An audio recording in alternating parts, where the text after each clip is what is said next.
এখন সব রাজনৈতিক মিছিলগুলো হবে না সামনে, এরপরে প্রচুর মারামারি হবে না, আল্লাহ না করুক খুনোখুনিও তো হবে।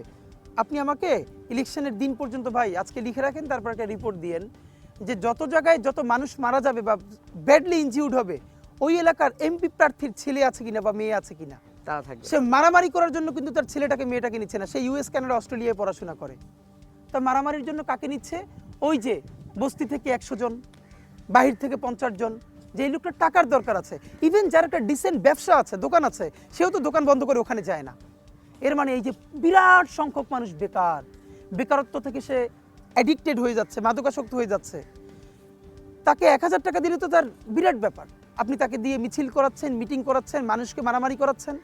তো আমি যদি প্রত্যেকটা মানুষের একটা কর্মক্ষেত্র তৈরি করতে পারি, ন্যূনতম একটা ডিসেন্ট লাইফ ব্যবস্থা করে দিতে পারি, কোনো রাজনৈতিক নেতা মিছিল দেওয়ার জন্য একজনও আর খুঁজে পাবেন না।